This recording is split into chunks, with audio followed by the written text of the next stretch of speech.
Hello once again. This is Third Eye Africa TV, and the program is Democracy in Action. Everyone knows that elections in Osun State have come and gone. It had to do with the governorship election.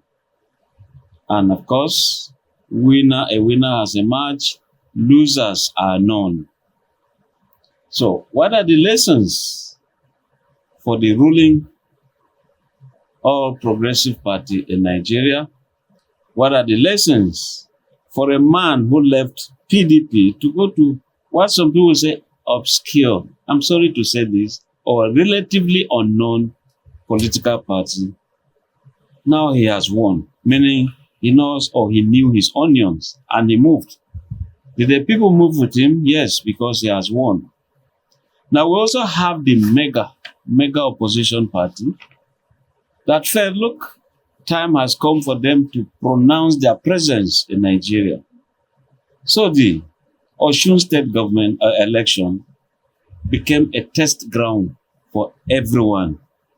What are the lessons therein for everybody, therein for all the political parties, and even the Independent National Electoral Commission? These and more are the things we shall be discussing. My name is Ben Adam Shaman. My guest is a public affairs commentator. Of course, you've been seeing him all over the television, the media circle. He's a chieftain of the African Democratic Congress. He's also an insider. Those who felt they should create a future alliance, they call it G100. What is it all about? Some people are feeling all political parties should just fuse into one, except the ruling APC. If we therefore fuse into one, who is going to be the standard bearer or flag bearer come January 2027? He's an insider into that. We'll come to get all of that through him. He used to be the spokesman for the APP that time. And of course, he has been a journalist, long-standing. Newswatch, just name it, he was there. He was also a State House correspondent those days. So, I want to welcome Dr. Ibrahim Modibo. Sir, you're welcome to Third Eye Africa TV. Thank you very much, Dr. Ben, for this wonderful invitation. This is my first time of coming to this television to discuss topical issues in English. I've always been here discussing house programs, of which I'm very happy to state that this television has been able to achieve so much that it has now become the popular or one of the most popular television stations in this country. Absolutely. And of course, you are always coming for Wutandaji. Wutandaji. And some people call it in English, that bushfire. Yes. That will catch and burn anywhere. Sure. Except otherwise, actions are taken. Now, let's go to the elections that took place over the weekend in Osun State. And suddenly, an announcement has been done, and we didn't see the usual returning officers, the professors, fiddling, managing to announce, but the result was announced seamlessly. Some people are now saying, oh, the professors are doing their best. So, first of all, your comment on the returning officer. Thank you very much once again, Dr. Ben. If you look at the trajectory of politics in this country, one could say that this is a gifted or an exceptionally gifted professor who has the fear of God and who is also one with conscience. A lot of professors have been tested before, but they have failed. Specifically, there is one professor from, I think, whether Imo or so, that conducted the elections in Abia State, a woman. She stood her ground, and today, I think it's a railway station or I think a motor station that has been modernly built had been, her name had featured prominently. Her name is a major landmark, in that station. They pasted her name as Professor Professor Oji. Likewise, Professor Oji Railway Station. Yes.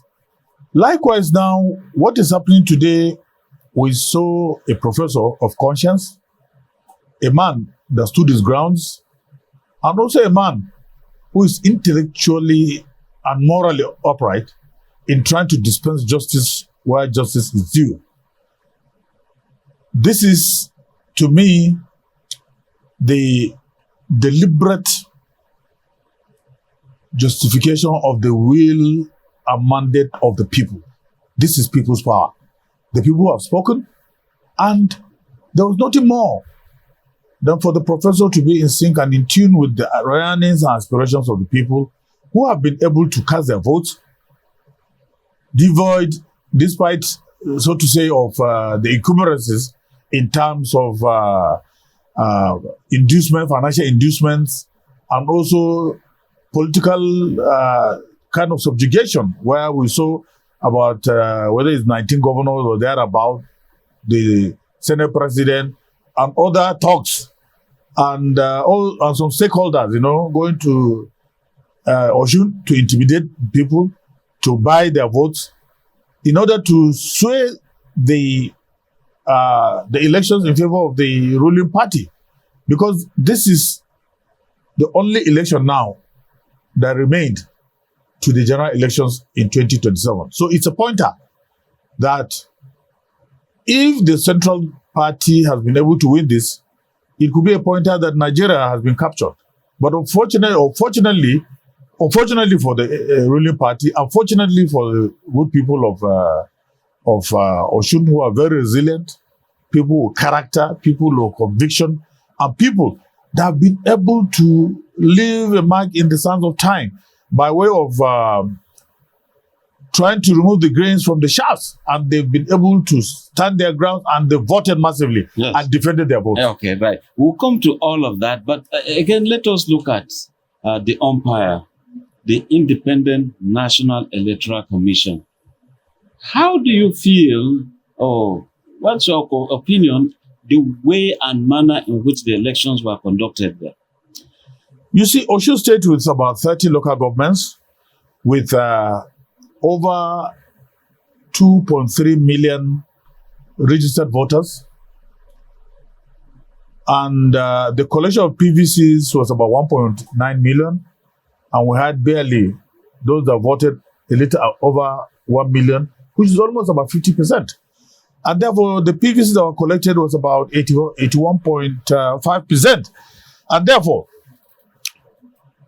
the people of Osun State, I must commend them for their resilience, for their for their nationalistic and patriotic intervention in the local politics of the area, for very obvious reasons. Out of these 2.3 registered voters, the students had over 750,000, those that registered, followed by artisans who had 320,000. Then we saw, by traders, 483,000, and the artisans, 320,000. Then civil servants, other public servants, and others, filling in the gaps of the rest. Now, the Independent Electoral Commission had 3,376 or 78 polling units, and this dispensed about 4,000 this BV Vivian. Yes, BV the IREF? No, not IREF. I think it's BVCs. This they are the capturing the capturing machine. Yeah. The electronic capturing machine. Yes. Now, based on the analysis by the Kuka Center, who monitored the elections very well, it was discovered, or it was they arrived at an account of data where of all about 53 beavers had some problems. But out of them, over 40 were rectified, 41 to be precise, were rectified. And therefore, if you look at all this, it's a score point. It's a major distance. This is a situation where, even in FCT here, when we had elections, people were saying that there couldn't have been transmission, this, apart from BVCs, what is the name of the other? IREF was not working. But far there in Oshun, it works. They were posted as they were, after collation of this at the world level and this thing, people stood their grounds. The students, they stood their grounds. The old people. Oshun has been blessed with abundant flora and fauna and people of conscience. You see, God has blessed them. That you find old men of about 80, 90 going to stand and wait to vote in the elections. And they also stood. They said, look, if you want to kill us, come and kill us. But we are standing here to make sure that our votes count. They monitored how the counting of the votes. They monitored how it was the entry. And they also monitored the transmission. So that is the will of the people's power. And INEC allowed it to go. Of course, INEC had no choice. INEC could have loved to do his normal mago-mago and ururu, but there was no chance. The people did not give them chance at all. For very obvious reasons, it's only when the people are like a daisical, when the people have allowed themselves, to be cocooned into a kind of a box where fear and intimidation prevails. If they've decided not to allow it, there's nothing the security agencies will do. How many people are they going to kill there for defending their votes? It is part of our democratic process. It's even in the books that we can sit, let the counting go, and also let us follow this thing. And one thing that I was very impressed, Dr. Ben, is that after the counting and everything, with the ballot boxes being transported, do you know there are people, over hundreds of keke riders, the school riders, they were following the bus from the units up to the next point and up to the next one and up to the next one. The principle of Buhari. Yes. Cast your vote, wait for it, escort to the counting. That was what they did. So INEC had little or no chance at all for manipulative tendencies. Although we might not rule out the possibilities of where the ruling party had a major mainstay. They could have done that, but the overwhelming majority of the people have been able to be in sync and in tune with the current trend of where they defended they did cast their votes and defended it. Okay. Now let us look at the build-up to the election. Yes. Now we've seen what INEC has done. Kudos to them. We've seen what the prof has done. Kudos to him. Yes. Now his profile is increasing. He's been discussed here and there. Yes. Now, but let's look at the build-up to this election. You could see a sitting senator, even before the election could come, he was already telling the ruling party there in Osun State that if they never to enter his own electoral, his senatorial zone, and he was telling his own people that if you saw them there, get them killed. And you could see the way the police reacted immediately. He was invited. We have a change police, so to speak. If you see the age of that senator, it's a pity that we have people like that. People that reason with the brains of the Stone Age. It is one of the most highly reckless and irresponsible statements to have come from quote and unquote distinguished, because I don't see anything distinguished about the senator. For very obvious reasons. How can you, in this current democratic posture, try to call on people to kill people? He was trying to be wise by half, by saying that he said you go and kill them with their votes. How can you kill anybody with votes?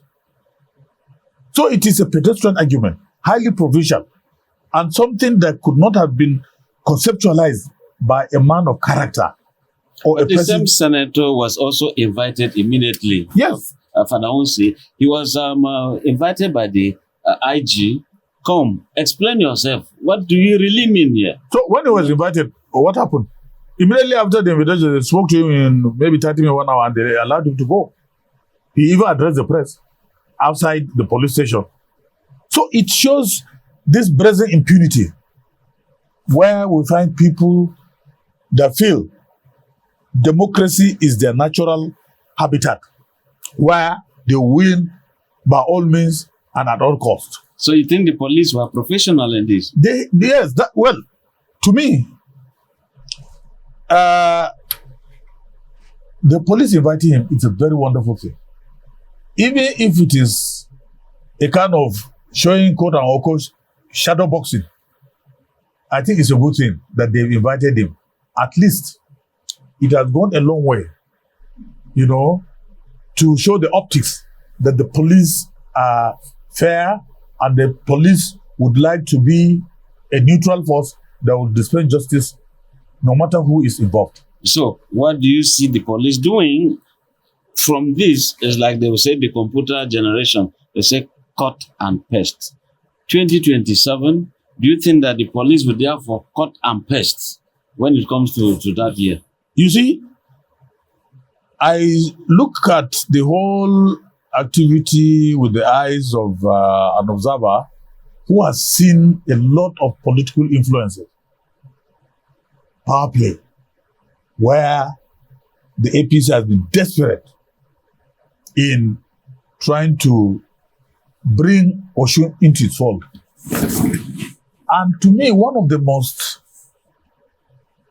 outrageous example of brazen impunity is where some governors, about 19, they left their states because they don't even have what to do. They left their states and went to Osun and stayed there for almost 1 week without touching files, without looking at the problems and prospects of their states. They went and were trying to use money because it has been vividly shown on the television. There were evidences of inducements, monies, salt, and even at this age, you are giving somebody salt and 1,000. You give them, you know, spaghetti and macaroni. So this is what they collected the money. They went and bought fish and ate very well, and then they went and voted against the APC. So if you look at the way and manner this trajectory is going on, and possible threshold of the way to 2027, it is a pointer that look, gather all the monies you want to gather, but the will of the people, the people's power will prevail for very obvious reasons that Nigerians, they know. He who wears the shoes know where it pinches, Dr. Ben. And therefore, Nigerians know the problems they're encountering as of today. People are in hunger, people are hungry, people are angry, and people have known that most of the philosophies and programs of action of the current government fell below poverty line. They have of all the some of the silent points of their, I think 12 or 10 programs they were emphasizing to do for Nigerians, virtually none has been done. Devaluation of the naira, this thing of the petroleum, this petroleum has gone. Look at the issue of insecurity. Nigeria today ranks among the best, first to 3 most insecure countries in the world. No security. Despite the fact that, well, I must commend the military and the police for trying their best, but the best is not yet enough. Then, if you look at the issue of provision of social infrastructure, where are we? The issue of education, where are we?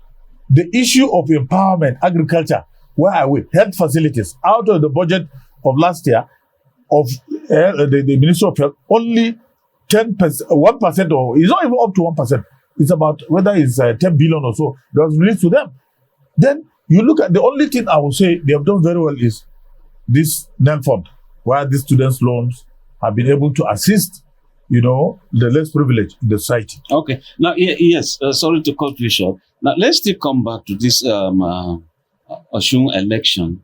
Now, still talking the build-out up to it. Yeah. At the point, the Economic and Financial Crimes Commission decided to freeze the account of the state government to make them, impotent, let me put it this way, in terms of service delivery.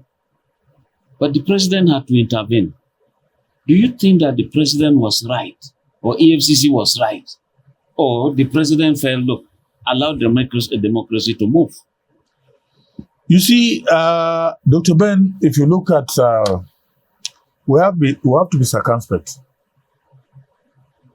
of where we're coming from and where we are at the moment and where we'll be heading to.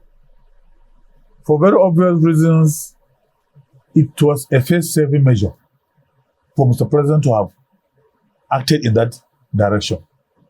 None of these states that conducted elections had their allocations gagged by the EFCC during the time of proceeding to elections. There was this power play from the center. They were trying to gag accord people from accessing funds to even pay salaries so that people will be happy to go and queue. So it has shown that there is that influence coming from the government at the center.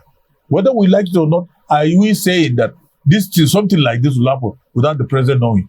He might have known, but maybe he decided to keep silent. But because of external pressure, because if you look at the whole world has noticed what has happened in Ekiti, in Yeshub, where the EFCC, in its overzealousness, have decided to crack down on the subventions of these people. I think the EFCC chairman should have been fired immediately. If President Tinubu, as he stated, he was very embarrassed, I think by today he should have been fired. That is the beauty of democracy and that is the beauty of government action. But when you condemn, you don't do anything. It's just like the security situation. You always talk of how we improve, and daily people are being kidnapped. Daily people, the Boko Haramites at the ISWAP, all these ragtag people are kidnapping people in the northwest. They're continuing their trade unabated. Despite the military doing its best. But were actions taken? If our President Tinubu, believe me, long time ago, I would have sacked the National Security Advisor first and foremost, Malam Nuri, but I will sack him. Because he has failed. He's clueless and does not have the wherewithal to be a national security advisor because he has not been able to profoundly find a leeway to untie the knot that has been able to gag the security forces from uprooting the evildoers of this security situation. Therefore, with no consequences, everybody feels it's a bazaar. Do anything you want to do with impunity, and nobody will say anything to you. And that is why the EFCC, when it did, I'm happy that the president came out to say, okay, no, don't do that, because he knew the consequences. He knew the consequences. It was a serious intervention or a serious move to suppress the will of the people. And therefore, the people he knew very well, the Ekiti people. We also have to be circumspect of what has happened in 1966 Operation Withdr, where government influences and party were trying to hijack the processes by hook or crook. And we knew by historical antecedents what has happened. And therefore, there shouldn't be any repeat of that because the Yoruba people are very conscious politically. And believe me, look at what has happened. Look at old people. Look at women. I must commend women. The women stood their grounds. They were there from morning up to night with the babies strapped on their backs, trying to make sure that their votes count. They didn't leave. Okay. Now let us look at also the build-up security-wise. Yes. You could see that deployments were done, the military, the police, DSS, Civil Defense Corps, even the immigration, they were there. They said, oh, should there be foreigners trying to vote and all that stuff? Some people are saying democracy is taking the pattern of militarized democracy. What's your opinion on that? So if you look at from the build-up of the elections, it's a pity that we saw violence unleashed here and there. Posters of the people who are being brought down, especially that of the governor, they tore it. There were several talks, especially the motor transport union workers, were there dispensing jungle justice. And the police, based on my research and findings, under the former commissioner of police, stood aloof. He was not bothered. At a point, based on what I've been able to read and get from personal perspective of people, police were even aiding and abetting some of for the government at the center, some of these talks from the APC. The deployment by the IG has been successfully wonderful. He has deployed, of all, about 25,000 security people have been deployed. 15,000 police, 10,000 civil defense, and other, the DSS and what have you. They've done a very wonderful job. Now, with their entry, and also the drafting of the military, maybe around the borders and what have you, it has been able to bring sanity. Because nobody would like to hear the sound of a gun, especially if he knows that, look, what he's doing is unacceptable. The deployments were really, really good. And there were 30 commissioners of police. Every local government had a commissioner of police in charge of it, headed by AIG, headed by, I think, DIG also. So the police had massive deployment. So my fear is, if only a state could marshal those kind of security, how are we going to conduct the national security architecture of elections in 2027? We don't have that manpower. And therefore, the people now, what has happened in Osun is a pointer. Nigerians have slept and they're woken up. With the Osun formula, I can tell you a lot of states, youths now are getting ready. They will go to the voting centers, they'll pick up their PVCs, they will go cast their votes, they will wait for it to be counted, and they will escort it. If you could see some of these 19 state governors, based on what I've been able to read, they were trying to even go and infiltrate into the center where the last counting by the professor was to be. But they stood their ground. They said, no, you don't have any business being here. You don't have any business being here. So they drove them away and they had to run in shame. All of them left, with their tails in between their legs to their various states. They could not achieve what they had wanted to do, the manipulative tendencies of the government in power to seize by either hook or crook. And therefore, they have been able to stand their grounds. Those young people, those Gen Zs are dangerous Gen Zs. Now, we'll soon go on break. And when we come back, we now look at consequences, lessons learned after this election, but not without this question. The Muslim rights agenda at the point of saying, that INEC was deliberately hindering women in Poda, women who are dressed with hijab from voting, but some people are said they were taken aback. At what point was this happening? At what point was it so pronounced that about 400 women were hindered from? What is your take when it comes to religion and politics? About 400 women were hindered from voting because they were in hijab.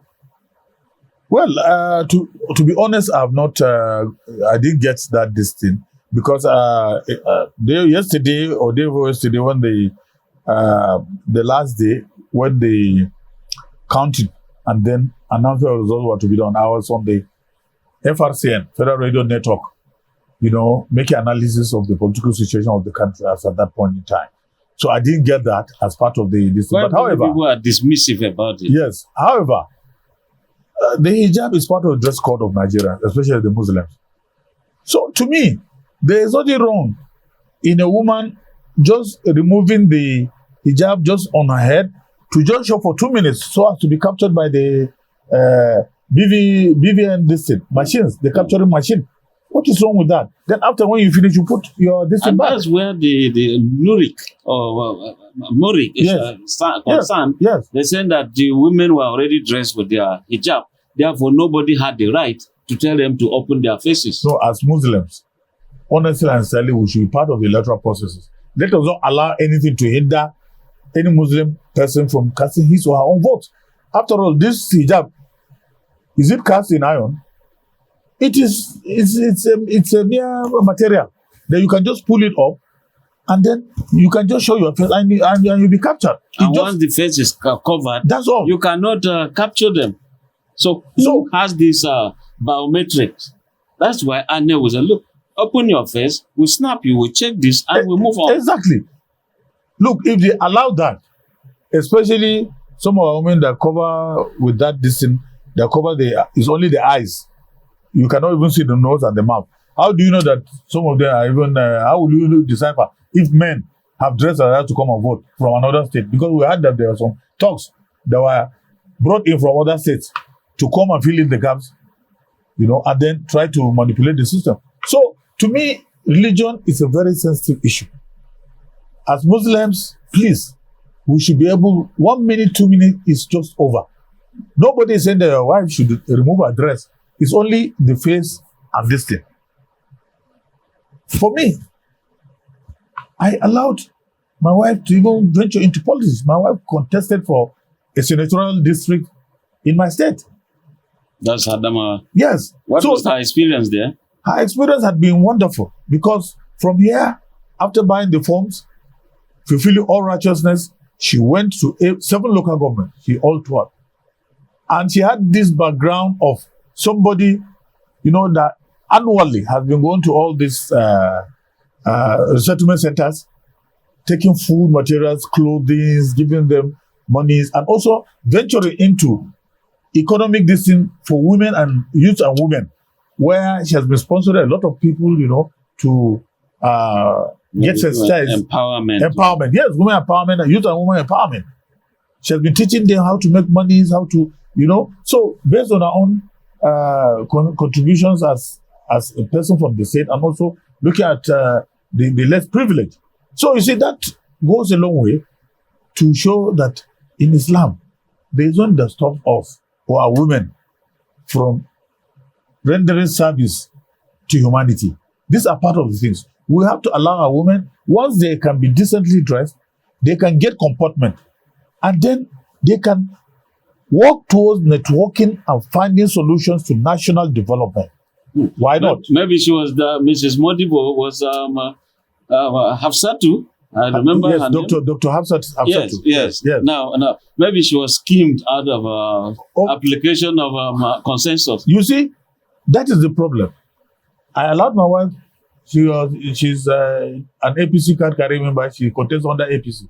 While me, I've decided I'm not going to be in APC again. I was in APC. I was part of the Tinubu Shetima President Campaign Council under Public Affairs with Festus Kiamo. We taught almost all the media houses campaigning and what have you. But at the end of the day, I came to find out that politics, which under normal circumstances should be able to give you reap the benefits, because elections are all here on earth. Nobody will reward you in heaven. And therefore, when I came to find out that, look, those that have sat down in the cocoons of their rooms and have done nothing were the ones that are rewarded. You see, I found out that some people still feel that even the team of the spokesmen as constituted today, outside Daniel Buala, you don't find no Dana. You don't find. And let me be very sincere to you. In as much as Yorubas have not finished in this country, under Tinubu, you don't aspire to get any government appointment. Because my name is not Adekule, I'm not Yinka, I'm not Shegun. How will I get appointment? That's why I said, look, I need a national party with national outlook. So therefore, I'm not going to be in APC. I have left APC for good. And I have begged Nigerians, and also I beg God to forgive me for bringing in Tinubu, because I was part and parcel of those that brought out this calamity to this country. Well, we'll just go on a short break, and when we do come back, we'll discuss the fallouts from this Osun state government or state governor election. My name, once again, is Ben Sherman, and our guest is Dr. Ibrahim Modibo, analyst, spokesman formerly of NPP, and of course, a Newswatch correspondent. Apart from that, he is an academic, sound for that matter. Outside that, we are seeing he is a member of the ADC, African Democratic Congress. And not just that, he is one of the think tanks in terms of G100. Can this group bring one presidential candidate to face President Tinubu? We'll come to all of that I'm talking of Dr. Ibrahim Modibo. Thank you for always being here. Thank you very much, Dr. Ben. So we go on break. It's a pleasure.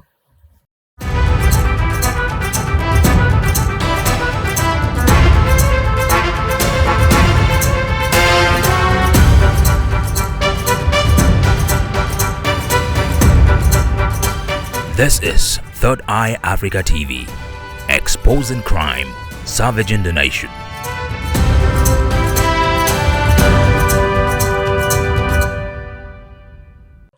Thank you and welcome back from this break. And of course, we're now talking about the fallouts when it comes to this election, Osun State. At the point, the man they call Ambo, that they have come to capture politically. He came, but the story was that he was hoisted on the people. Just like APC rejected your wife, Dr. Hafsat Modibo, and now APC decided to hoist someone against the wish of the Osun State people, and therefore he failed in terms of the election. So let's look at are there lessons for the APC? Even as a ruling party, they didn't win. Yes. You see, this democracy is in danger under APC. They have not allowed the will of the people to occupy the political space for very obvious reasons. There are people now, I can tell you, that because they were either former senators or current senators that have godfathers, have been hosted on the democratic space. Like in my state, as I've told you, some people did not get themselves into voting, or they were not voted. It was just some people that sat under trees, wrote names, and forwarded it to the central party. And they call it consensus. They call it consensus. Like my wife that we were talking about at Adama Central. The guy that is currently now on the candidate that is still debatable, they are still having problems. He got forms for governorship without contesting, without filling any form for the Senate, and without going to contest to canvass for the Senate. He only went for governorship, and after he has been skimmed out by the process they had, then he just drummed down to the Senate and just captured it. So all the senators, all the people that bought their forms into millions and millions of naira were denied access, were denied voting. So is that not a lesson for the party due to what happens also in Osun State? Look, they brought someone and say, you are the candidate. You see? Denied Mishore, who was very powerful. Remember, he was incarcerated. Even in prison, those days, the Obasanjo days, he won election. Became deputy governor. This was a man so popular that was rejected by the APC. You see, there was one man in Osun that controlled, they say, is it the minister of, what is that his name? There's one minister now of water, marine economy or something like that. Yes, the former governor. The former governor. Yes. Who was roundly defeated by the current governor. Yes, this Ademola of a man. Jackson Ademola. Yes. His Excellency. So that guy had that bitterness. It was an ancestral bitterness that filled his heart. That when this governor had even wanted to jump to APC, they refused him. They refused him to come in. Under a democratic space, why can somebody claim the personification of the party? It's not for APC. And Omishori, having that popularity rating, a record of acceptability by his own people, they have denied him just because of somebody having self-centered approach to democratic governance. So that was a bad experience for the APC. That was a bad experience. And now let us look at the team, the sea of governors that went there to ensure that they unseat the governor. Remember Monday Popular of Edo State, who even said the governor knows nothing outside dancing. It appeared that committee boomerang. Also, any lesson when you're talking about sea of governors going to another state? They left their own state, left governance to go win a state, and they never won. So what's the lesson there? It's unfortunate that somebody like Wabelo will talk about a dancing governor. I like that governor. He's a dancing machine. He calls himself bulldozer. Yes, he is from a family of dancers, happy people. And it's so sad that some of these governors cannot even, climb upstairs very well. They can't even dance. So therefore, they just felt it was one of their shortcomings. They did not attack him based on his performance profile. Ogbebolo, whose educational standard fell short below poverty line. If you look at, he only went through WAECO with F9, I think about 4 or 5 places. Whether he got P8 or... Well, actually, when he attacked the governor as a dancing governor, Davido, who was in charge, the general of the youth, just brought a certificate and said this was the man's certificate. Yes. But also they went to WAEC and said, no, this is the original. However, Davido, let's look at his role in this election. Yes. He's now saying, now that his uncle has won this election, he's going to focus on Edo to defeat Monday. Do you think the governor there, sitting governor, has to fear Davido? You see, the sitting governor, as far as I'm concerned, is a paperweight governor. He doesn't have any capacity. It's only rantings that he can be involved in. Look at what he's even doing now. What is he doing in Odo? Nothing. It was just because of the self-centeredness of people like Oshomole that just felt they could, as godfathers, they could impose anybody, anyhow, on the people of Edo. That guy has not been doing anything. The people of Edo are suffering for it now. So you leave your state, and they thought what they did in Edo, those governors, they thought what they did in Edo, they invaded the state, used the federal power to go and hijack the electoral process. But they didn't know that Osun people are not Edo people. Now, let us look at this other aspect. The governor said he had spoken with the president. Allow elections to be free and fair in my state. Whoever wins takes it. Losers will just take it. And in that case, I'll also support you when it comes to the presidential election. Do you think that was good RNG? Bearing in mind that it was the same thing Soludo of Anambra State said, the president, allow me take care of my state, and the presidential election, I also take care of you. Is it to wash my hand, I wash yours? That is the height of hypocrisy. While I commend the governor and congratulate him half-heartedly for winning, this aspect of him talking about supporting Mr. President is the height of hypocrisy. So it's anti-party. Of course. Instead of you to build your party, assist in building this party.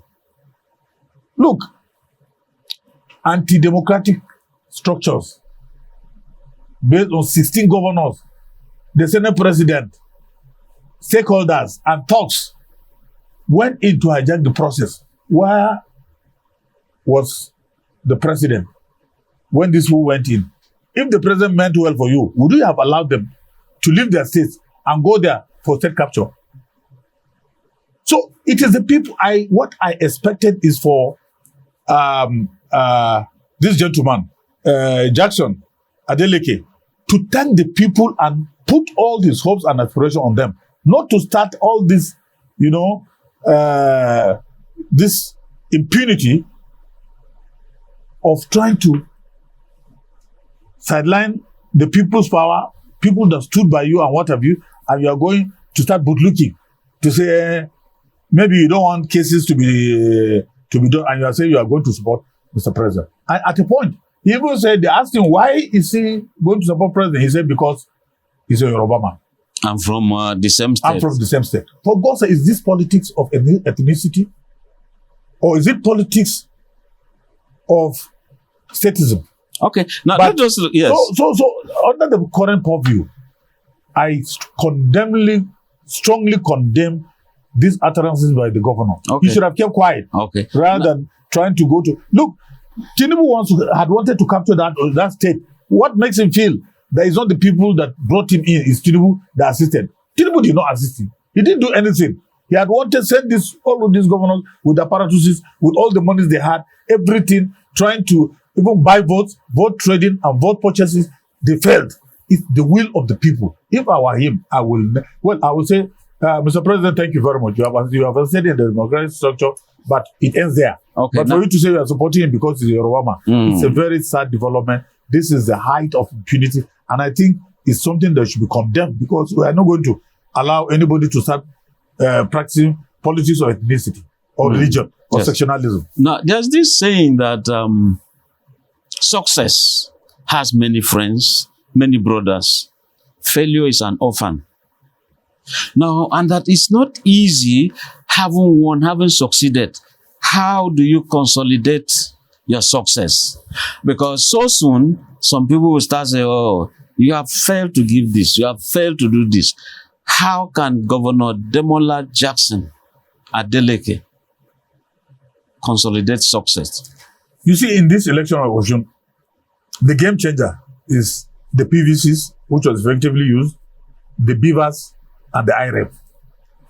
Now, for these people to come out and support you, to make sure that they will be, although they were vote buying, but they stood their ground. Some of them collected the money and ate the money and then voted for you. In fact, there was a song, your money has gone. Has gone. You gave us. Yes, we chopped the money. You stabbed us in the first place. Yes. Now you want to bribe us. Yes. We've collected. We have spent it. Exactly. And we are voting our conscience. Exactly. Now, having done that, to me,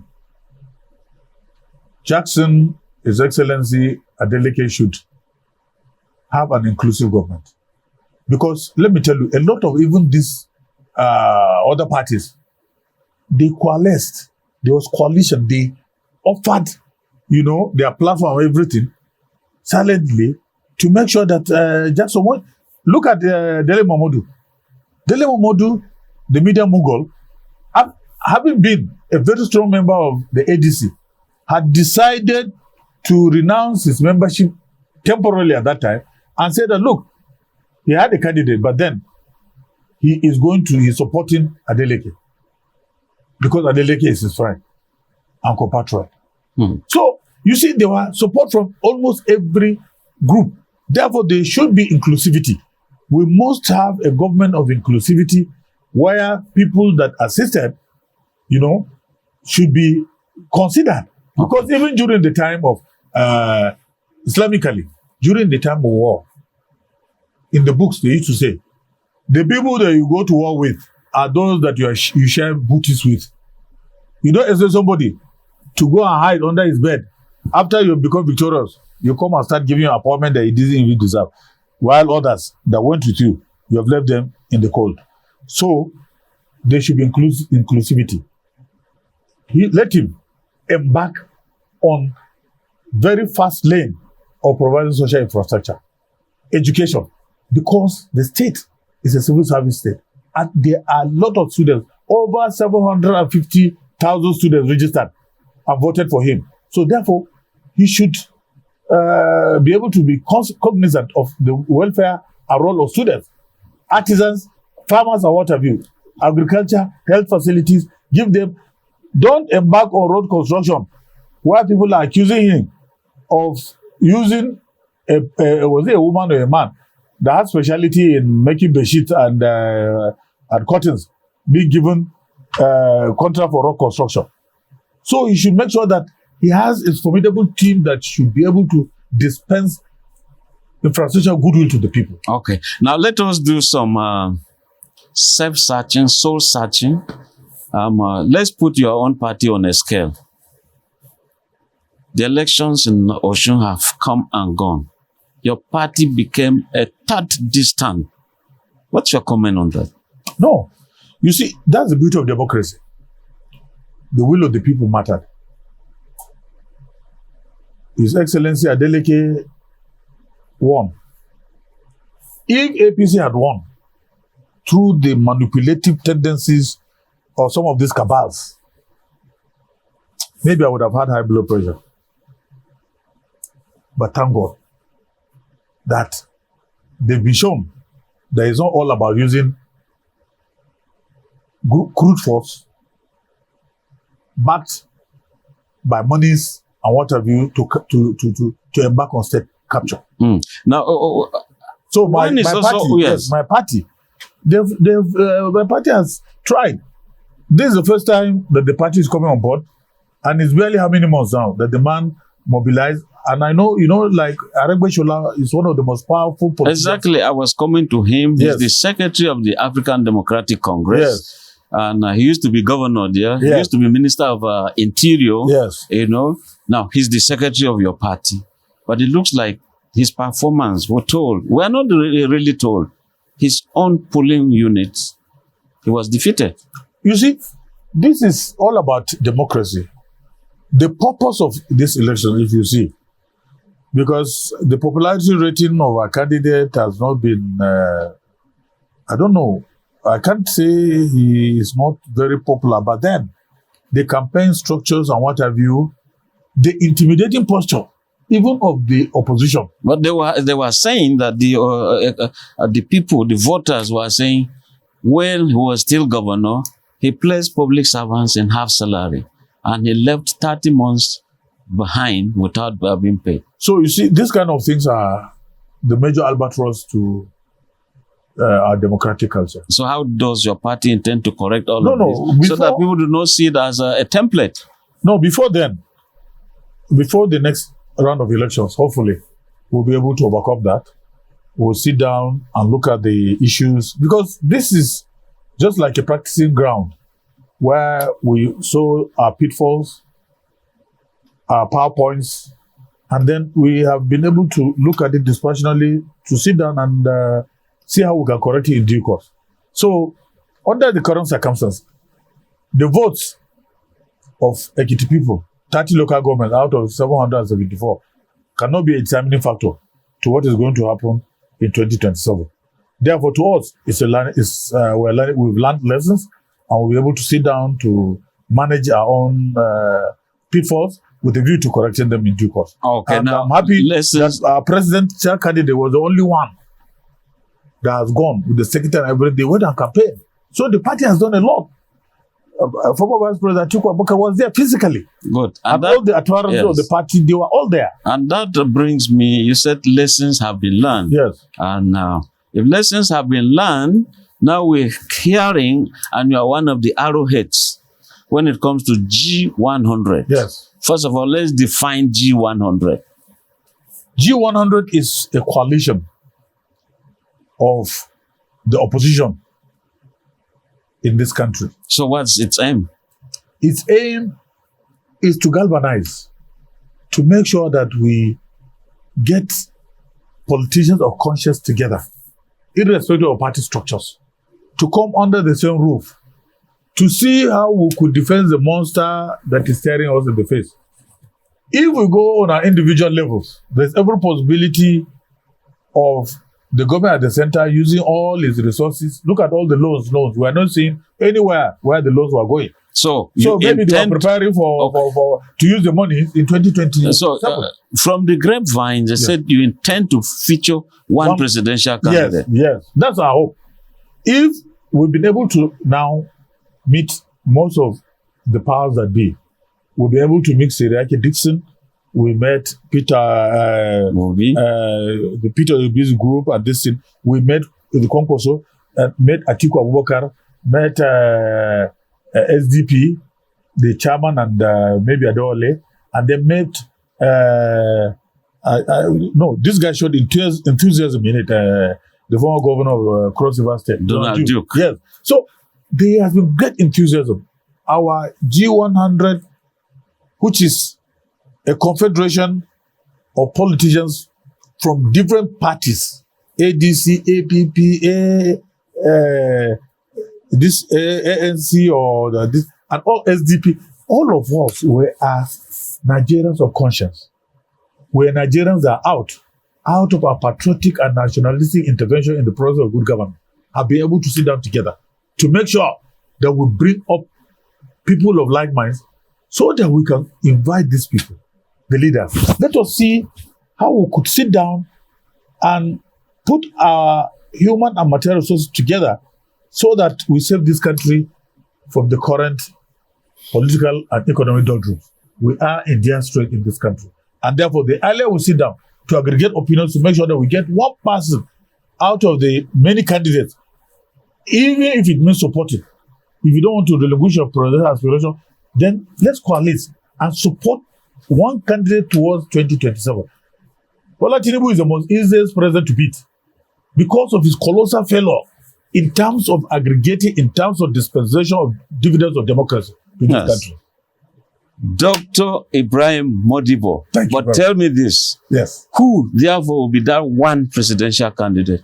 For now, Dr. Ben, it's difficult to decipher because we are in the process of having a national council of opposition leaders, democratic opposition, in the next 1 week or two. So we're going to have leaders of thought, civil society, traditional institutions, all with the higher level of political aristocrats of this country coming into a single room to decide based on the programs of action, to look at the parties, to look at its strength, to look at the weaknesses. From there, we'll remove the chaff from the grains. For now, we don't have a single presidential candidate, but we're coalescing towards a single presidential candidate.